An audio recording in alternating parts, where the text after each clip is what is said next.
5 बच्चे से हमने स्टार्ट किया सर कोचिंग। आज हमारे यहाँ लगभग 150 के आसपास में बच्चे कोचिंग में पढ़ते हैं। तो अच्छा लगा तो बच्चे पढ़ने आए। उसके बाद से हम धीरे-धीरे कहा जाता है ना कि आप यहाँ करिएगा कुछ और, सोचिएगा कुछ और, करिएगा कुछ और, मिलेगा कुछ और बनिएगा कुछ और।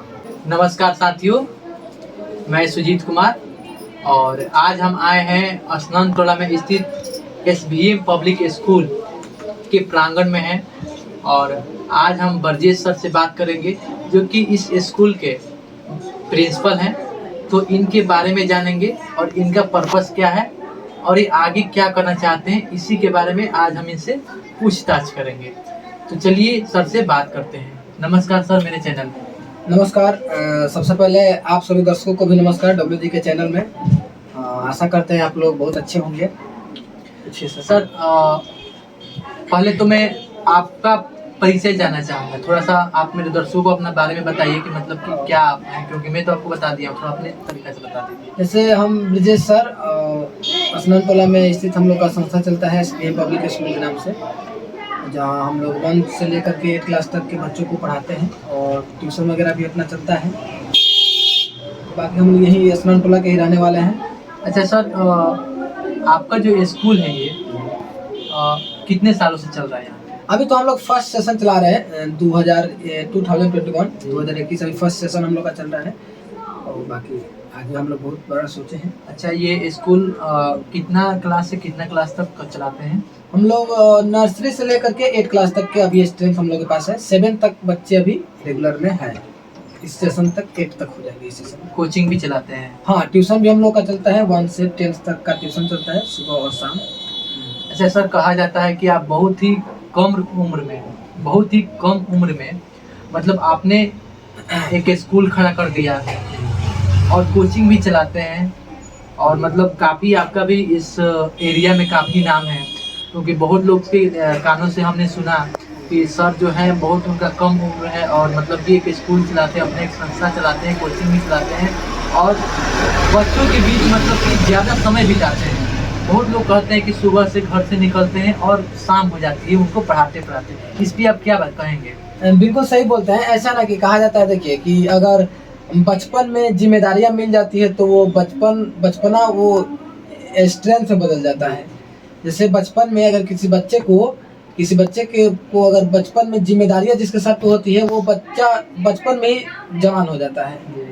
तो कुछ इस प्रकार से हम लोग की आर्थिक स्थिति ठीक नहीं रही थी पहले, तो हमने काफ़ी बचपन से स्ट्रगल किया। तो ऐसा भी कहा था, कामयाबी के लिए कोई उम्र मायने नहीं रखता है।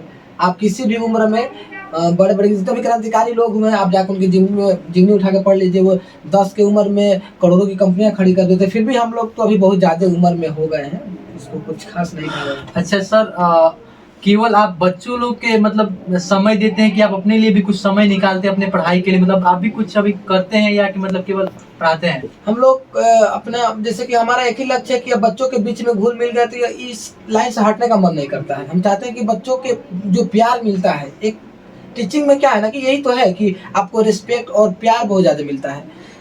आप पैसा के वजह से आप टीचिंग में आए हैं, तब बिल्कुल आप रॉन्ग डिसीजन ले लिए हैं, आप गलत प्रोफेशन में आ गए। हम लोग इसको प्यार में, एक बच्चे के प्यार मिलता है, उस हिसाब से ज़्यादा समय बिताना, तो हम अपने लिए कुछ, हमको लगता है कि इसी में हमारा समय बीत जाता है। अच्छा, एक बात बताइए, बहुत लोग जो हैं कि शिक्षा को मतलब एक अपना मतलब ये बना रहे हैं, जैसे कि बिजनेस बना रहे हैं। बिल्कुल। और बिजनेस बना करके अब मतलब बहुत सारे यहाँ से अर्निंग कर रहे हैं, इनकम कर रहे हैं। और आप मतलब यहाँ से क्या सोचे हैं, मतलब बच्चों को अच्छा शिक्षा देने के लिए सोचे हैं कि मतलब अपना जेब भरने के लिए और इसको मतलब एक अपना व्यवसाय बनाने के लिए अपना ये टिके हुए इस स्कूल संस्था में? बिल्कुल आपका सही बात है। बहुत तो नहीं कर सकते, कुछ लोग हैं जो इसको धंधा बना चुके हैं, लेकिन ये कहा जाता है ना कि ये आप इसको धंधा की वजह से आप चला रहे हैं तो आप अपना नहीं, पूरे बच्चे का भविष्य को खराब कर रहे हैं। क्योंकि आपके अंदर अगर ये जुनून है कि नहीं हम बच्चे को बेस्ट से बेस्ट दे, तो आप पैसा के पीछे जाइएगा ही नहीं। बच्चा में बदलाव आना चाहिए, बच्चा ग्रोथ करे, इसके बारे में दिन रात आप सोचिएगा, ना कि हम किस प्रकार से फी बढ़ाए, फी बच्चों वसूली करें आपका। तो हमारा फोकस मेन रहता है कि कम से कम फी में अगर हम 100 रुपये ले रहे हैं तो 1000 का काम कर देंगे। बच्चों से अगर 300 फी ले रहे हैं तो उसको 3000 का उसका भविष्य बना के दे। तो हम लोग हमेशा से यही प्रयास करते हैं। अच्छा सर, आप कितने बजे घर से निकलते हैं और कितना बजे आप घर लौटते हैं यहाँ से पढ़ाने के? जैसे कि टाइम टेबल है? हमारा तो शेड्यूल है कि गांव में ही हमारा घर है। जैसे तो गांव से बाहर हम लोग जमीन खरीद के इसको स्पेशल स्कूल कोचिंग के लिए बनाया गया है। तो हम जैसे 6:30 बजे घर से निकलते हैं तो 7:30 बजे 8:30 तक 2 बैच पढ़ाते हैं, 9 बजे तक।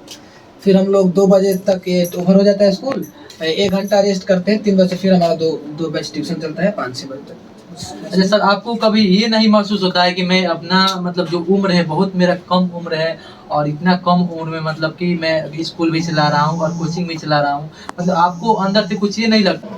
हमसे एक बात बताइए कि एक तो इतना कम उम्र में इतना कुछ कर लिए हैं, इसका आइडिया आपके पास आया कैसे कि मतलब कि कोचिंग भी चलाएं, स्कूल भी चलाएं और अपना मतलब कि घर माता पिता के साथ भी अपना समय एक बिताएं? मतलब आपको आइडिया कहाँ से आया कि मैं इतना कुछ मैं करूँ? जैसे हम पहले ही बताए थे, हम लोग कम ही उम्र में घर की परिस्थितियाँ खराब होने की वजह से काफ़ी स्ट्रगल किया है। हमने इंजीनियरिंग भी किया, उसके बाद से अपना कुछ बाहर गए कि काम वगैरह स्किल्स को सीख के आप कोई कंपनी में जॉब करेंगे, तो वहाँ हमारा रुचि नहीं लगा, तो वहाँ से चले आए। इंजीनियरिंग करके गए तो वहाँ भी रुचि नहीं लगी, वहीं से चले आए।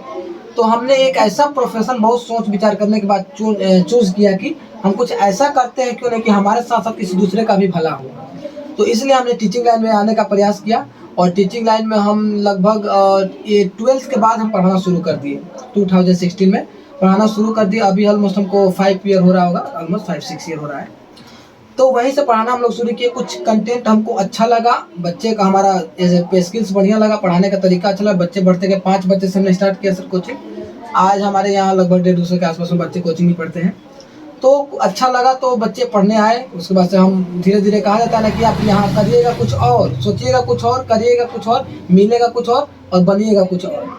तो कुछ ऐसा मेरे साथ भी हुआ, पढ़ाना शुरू किया, अच्छा लगा, बच्चे आते गए, पढ़ाते गए। सर एक बात बताइए कि बहुत सारे स्कूलों में मैंने देखा कि मतलब वहाँ फी की वजह से बच्चों को मतलब निकाल दिया जाता है, उसका नाम काट दिया जाता है और उसको मतलब बोला जाता है कि यदि आपका फीस जब तक जमा नहीं होगा तब तक आपको क्लासरूम में एंट्री नहीं कराया जाएगा या आपको पढ़ाई नहीं जाएगा। आपको पेरेंट को बुला कर लाइए, फीस जमा हो उसके बाद मतलब आपको पढ़ाया जाएगा। तो मतलब क्या आप भी उन्हीं लोग के जैसा करते हैं? आप भी ऐसा करते हैं कि जो फी नहीं देता है उसको मतलब बाहर निकाल देते हैं और उसको पढ़ाते नहीं है? जिनमें है, सही बात है। कुछ लोग पेरेंट्स, कुछ ऐसे पेरेंट्स भी होते हैं जिनके पास पैसा होता है लेकिन फीस जमा नहीं करा पाते हैं। तो हम लोग पहले उसको जेन्युइन प्रॉब्लम समझते हैं, उनके पेरेंट्स से बात करते हैं, उसका नाम वगैरह काटने की बात है, उसको पढ़ाते हैं। फी अगर वो सक्षम नहीं है तो हाफ पेमेंट पे भी हम लोग पढ़ाते हैं। कुछ ऐसे भी बच्चे हैं मेरे पास जिनका बिल्कुल फ्री है, एक भी फी नहीं लेते हैं।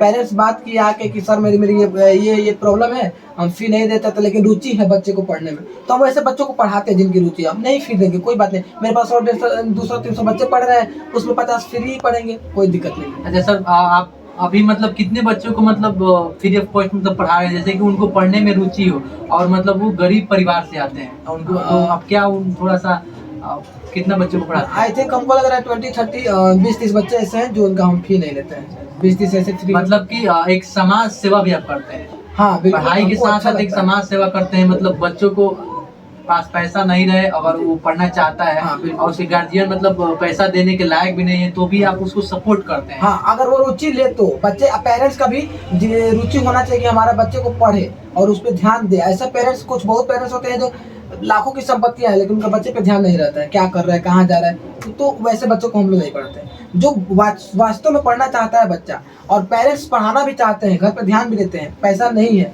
तो उसकी वजह से हमारे यहाँ से कोई फीस नहीं जाता है, लौट के नहीं जाता है उसको। अच्छा सर, एक बात आप बता दीजिए, आपका मतलब थोड़ा सा अपने एम के बारे में थोड़ा सा बता दीजिए। तो आप मतलब शुरू से ही चाहते थे क्या कि मतलब इस शिक्षा क्षेत्र में हम आए और अपना एक स्कूल खोले, अपना एक कोचिंग चलाए? हाँ, हमने 2000 जब टीचिंग लाइन में आए तभी हमने डिसाइड कर लिया कि जब इस फील्ड में रहना है तो कुछ ऐसा किया जाए कि बहुत बड़ा टॉप पे चला जाए। तो हम लोग अभी फर्स्ट सेशन चला रहे हैं लेकिन लक्ष्य हम लोग का बहुत बड़ा है। आने वाले समय में यहाँ टॉप पे हम लोग होंगे। पूरा अगले सेशन से हम लोग कंप्यूटर का भी सुविधा लगा रहे हैं, ट्रांसपोर्ट भी हम लोग पास है, तो बेहतर से बेहतर देने की प्रयास कर रहे हैं। इसी जुनून के साथ हमेशा हम लोग पढ़ाते रहेंगे और बच्चे में जैसे ग्रोथ होगा, इफेक्ट लोगों को दिखेगा, तो अपने लोग यहाँ खोजते खोजते आएंगे और यहाँ कम फी में इतना बेहतर बच्चों को बदलना है कि लगे कि हाँ एक स्नानटोला में संस्था चल रहा है। बहुत अच्छा लगा सर आपसे बात करके कि आप अपने कोचिंग संस्था स्कूल के बारे में इतना कुछ बताया, और बहुत खुशी हुई मुझे। और मैं चाहूँगा कि आपसे फिर एक बार मुलाकात करें, एक बार और बात करें। ठीक है सर? बिल्कुल, नमस्कार। आपको भी बहुत अच्छा लगा, मुझे भी बहुत अपना बहुमूल्य समय निकाल के आए यहाँ पे, मेरे यहाँ पधारे, बातचीत हुआ, इसके बाद हम लोग मिल भी लिए। फिर नेक्स्ट मीटिंग में मिलेंगे। धन्यवाद आप लोगों को भी।